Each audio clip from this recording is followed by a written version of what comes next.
Move! Step away from that desk! You don't work here. Let's go outside now. What are you talking about? This is my job. I check in every day. Don't play games with me. A call came in about someone loitering. That's you. Move. Loitering? I've worked here 8 years. Ask my manager, ask anyone. I said out. Don't make this harder than it needs to be. The only one making it hard is you're you. harassing an employee. Officer Daniel Williams had been with the Atlanta Police Department for 13 years. In those 13 years, he'd accumulated 26 formal complaints.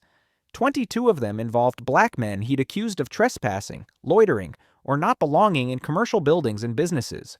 A black executive entering his own office building was questioned for unauthorized access. A black manager opening a retail store was detained for breaking and entering. A black business owner in his own shop was told he looked suspicious. A black supervisor in a warehouse was investigated for trespassing on commercial property. A black shift leader at a restaurant was handcuffed for being somewhere he didn't belong. A black operations manager at his desk was arrested for refusing to leave a business.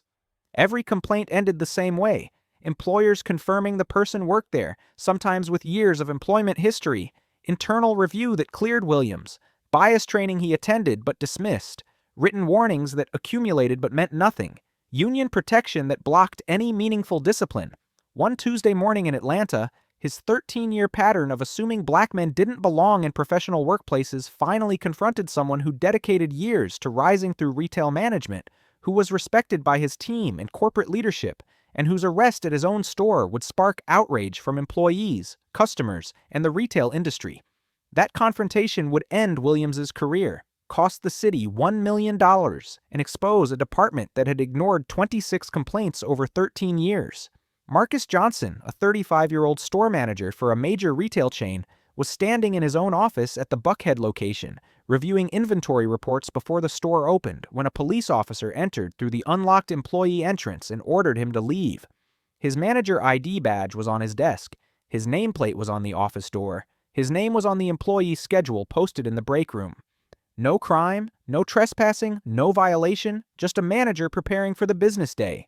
But Officer Williams saw him through a lens so warped by racial assumptions that he couldn't process a black man in business casual clothes in a retail office as the person in charge. Certainly not as someone who'd worked his way up from sales associate to store manager, and definitely not as someone whose arrest would expose years of harassment of black professionals. Before we continue, where are you watching from? Hit that subscribe button. These stories expose the truth. Atlanta, Georgia. Buckhead, one of the city's most affluent commercial districts with upscale shopping, corporate offices, and high-end retail. The store was a large-format retail location in a busy shopping center, part of a national chain with over 1,000 locations. It was 7:45 a.m. on a Tuesday morning, temperature 73 degrees. The parking lot quiet before the 9 a.m. opening. Early morning staff were arriving for their shifts. Marcus Johnson had been with the retail company for 12 years, starting as a part-time sales associate while in college, then working his way up to full-time sales, senior sales associate, assistant manager, and finally store manager for the last 3 years. He'd graduated from Georgia State University with a degree in business management while working full-time. He'd managed stores in different locations, consistently exceeding sales targets, developing strong teams, and earning recognition from corporate leadership. He was responsible for a store doing $18 million in annual sales, managing 45 employees, overseeing inventory, scheduling, customer service, and all operations. He made $85,000 annually as a store manager, a position he'd earned through dedication and performance. He was well liked by his staff, respected by corporate, and known in the shopping center as a professional manager who ran an excellent operation. That morning, Marcus had arrived at the store at 7:30 a.m., as he did most mornings, 90 minutes before opening to handle administrative work without interruptions. He'd unlocked the employee entrance, disabled the alarm with his manager code, made coffee in the break room, and gone to his office to review sales reports and prepare for a truck delivery. He was wearing khaki pants and a button-down shirt, his typical work attire, sitting at his desk reviewing spreadsheets on his computer when he heard footsteps in the hallway and an aggressive voice that immediately concerned him. Do you think officers should verify employment before confronting people at workplaces? Drop your answer below. Officer Daniel Williams had those 26 complaints over 13 years. 22 involved black men at commercial buildings and businesses. A pattern so extreme that multiple supervisors had recommended his termination, that business owners had complained about him harassing their employees and managers, that corporate HR departments had filed formal complaints with the city, and that internal affairs had flagged him as a liability in commercial areas. But the police union had successfully blocked every disciplinary action, arguing that Williams was protecting businesses from theft and trespassing, and that complaints were from people caught doing something wrong. His personnel file was thick with complaints from employees, managers, and business owners describing identical incidents. Black men at their own workplaces being questioned, detained, or arrested. One internal affairs report from 15 months ago specifically stated, Officer Williams demonstrates an inability to recognize black men as legitimate employees or managers at businesses, particularly in upscale commercial areas. His conduct has damaged relationships with business communities we serve and created liability. Multiple employers have complained, recommend immediate termination as training has repeatedly failed. The recommendation was blocked by union arbitration that argued Williams hadn't been proven guilty of discrimination. Williams remained on patrol in commercial districts because the system protected him. That morning, Williams was patrolling the Buckhead shopping center when he received a call about suspicious activity. An early morning shopper arriving for a different store had seen someone inside the retail location before opening and assumed a burglary was in progress. Williams arrived, found the employee entrance unlocked, as it should be for staff, and entered. He saw Marcus in business casual clothes in an office and immediately assumed criminal activity. Sir, you need to leave this office immediately. Marcus looked up from his computer, startled by the aggressive tone. Leave? I work here. I'm the manager. I received a call that you're trespassing in this building. Marcus stood up, confused and concerned. Trespassing? This is my office. I manage this location. I'm the store manager. I've worked here for 12 years, managed this store for 3 years. This doesn't look right. Show me proof you work here. Marcus gestured around his office, his nameplate on the door, his manager ID badge on the desk, his personal items, his computer logged in with his credentials. I'm Marcus Johnson, store manager. My ID badge is right there on my desk.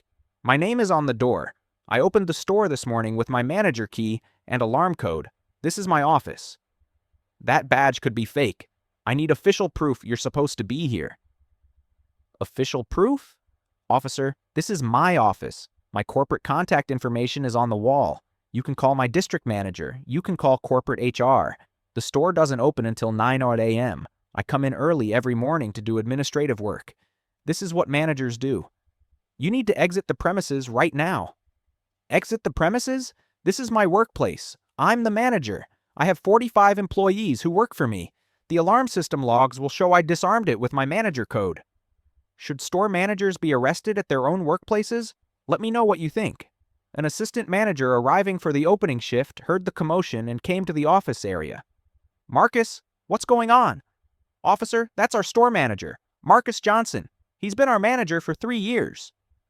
Williams barely acknowledged her. Ma'am, step back. This is a police matter.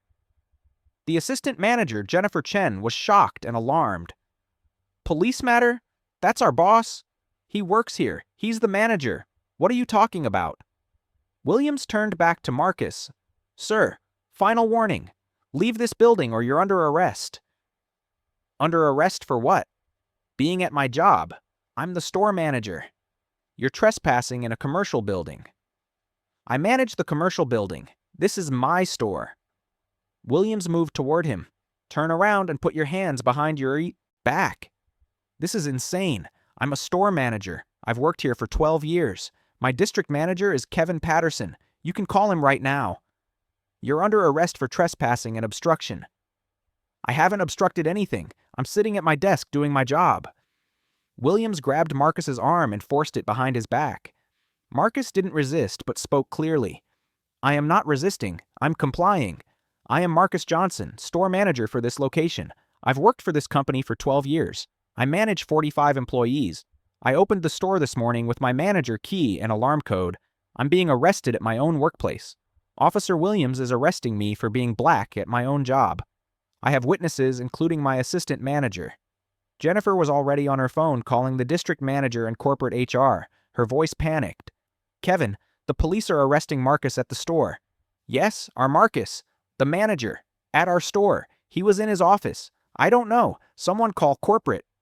Williams handcuffed Marcus, the metal tight on his wrists. Wrists that had unlocked the store thousands of times, that had trained dozens of employees, that had shaken hands with corporate executives during store visits. He walked him through the store past arriving employees who stared in shock and disbelief. "That's Marcus," one shouted. "That's our manager. What's happening?" Another yelled in confusion. Marcus continued speaking as he was walked out. "I'm the store manager. I've managed this location for 3 years. I came in early to work before we open at 9 a.m. This officer is arresting me at my own workplace. My employees know me. Corporate can verify everything. This is wrong." More employees were arriving for the opening shift now, seeing their manager in handcuffs being walked out by police. Several pulled out phones to record. Others were calling the district manager. Everyone was confused and upset. "This is our boss," someone shouted. "He works here," another yelled. The assistant manager was following them out to the parking lot, on the phone with corporate. "They're arresting him. They're taking Marcus, our store manager." Williams placed Marcus in the back of his patrol car in front of the store. Through the window, Marcus could see his employees gathered at the entrance in shock. His store that he was responsible for, the office where he'd been working peacefully, customers starting to arrive, wondering what was happening. He'd worked 12 years to earn this position. Now he was in handcuffs at his own workplace. The drive to the station took 19 minutes through Atlanta traffic. Marcus spent it thinking about his team, his career, the message this sent about black professionals, the lawsuit he'd have to file. They arrived at Atlanta PD's Zone 2 station. Williams walked him inside, still handcuffed and in his work clothes, past a desk sergeant who looked up with concern. "Williams, what's the situation?" "Trespassing arrest from the retail store in Buckhead. Subject refused to leave." The sergeant frowned. "Trespassing at a retail store? Did the store want him arrested?" He was inside before opening, claimed to work there. Marcus spoke up, his manager's professional voice cutting through despite his frustration. "Sergeant, I'm Marcus Johnson, store manager at the Buckhead location. That's my store. I manage it. I've worked for the company for 12 years, been store manager for 3 years. I arrived at 7:30 a.m. like I do every morning to do administrative work before we open at 9 a.m. I unlocked the employee entrance with my manager key and disabled the alarm with my manager code. Officer Williams found me in my office and arrested me for trespassing at my own workplace. My assistant manager witnessed this and tried to tell him I'm the manager. My district manager and corporate HR can verify everything. This is my job." The sergeant's expression changed immediately. "You're the store manager?" "For 3 years at this location, 12 years with the company total. I manage 45 employees and an $18 million annual sales operation." Before the sergeant could respond, his phone started ringing. It was the district manager calling from corporate. While he was on that call, another call came in from corporate HR. A third call came from the company's legal department. A fourth call came from employees at the store. Within minutes, corporate leadership was demanding Marcus's immediate release and threatening legal action. The sergeant hung up and stared at Williams with barely controlled fury. "Corporate confirms he's the store manager. He's been there for 12 years. He opens the store every morning with his manager credentials. His assistant manager witnessed this and verified his identity. Multiple employees confirm he's their boss. Williams, did you verify anything?" He looked suspicious being there before opening. "He's the manager. Managers arrive before opening. That's their job." Within minutes, a deputy chief arrived, Robert Martinez, a 19-year veteran who'd been documenting Williams's pattern. He spoke with corporate leadership, confirmed Marcus's employment history and position, watched body camera footage showing Marcus in his own office. He approached Marcus, still handcuffed. "Mr. Johnson, this arrest was completely unjustified and frankly embarrassing. You're being released immediately with our sincere apologies." He turned to Williams with controlled rage. "You arrested a store manager at his own workplace. Corporate confirmed his position. His assistant manager told you on camera he's the manager. You had zero probable cause. Badge and weapon. You're suspended pending termination." Williams protested. "Deputy Chief, he was there before the store opened." "He's the manager. He's supposed to be there before opening. You arrested him for doing his job. You've generated 26 complaints in 13 years, 22 involving black men at their own workplaces. You're done. Badge, weapon, now." By that afternoon, the story was spreading rapidly. The retail company issued a strong statement supporting Marcus. The store's employees organized in support of their manager. Corporate leadership expressed outrage. Retail industry groups took notice. Video from employees went viral. Marcus filed a comprehensive lawsuit 8 months later against Officer Daniel Williams, his supervisors, and Atlanta PD. The allegations: false arrest without probable cause at his own workplace, false imprisonment, violation of Fourth Amendment rights, racial profiling, interference with his employment, intentional infliction of emotional distress, damage to his professional reputation. The complaint included Williams' record: 26 complaints, 22 involving black men at workplaces, blocked terminations. Atlanta's city attorneys found no defense. Corporate records proved 12 years of employment and 3 years as manager. Employees testified on video. The alarm system logs showed Marcus used his manager code. Williams made no attempt to verify. The city settled 17 months later. $1 million paid to Marcus Johnson. Officer Daniel Williams was terminated 7 weeks after the incident. The termination letter stated, Officer Williams arrested Marcus Johnson, a store manager, at his own workplace while he was performing normal managerial duties.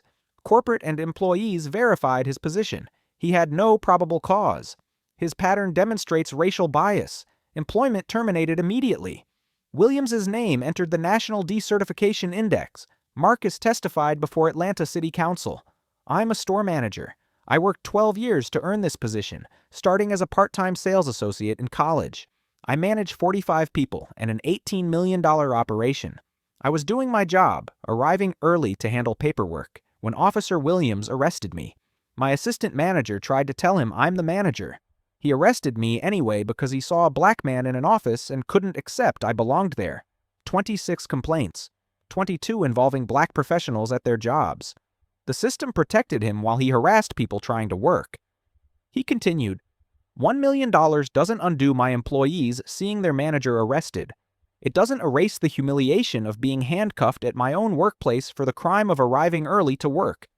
Atlanta PD implemented reforms: mandatory verification before workplace arrests, automatic investigation at 3 complaints, partnership with business communities.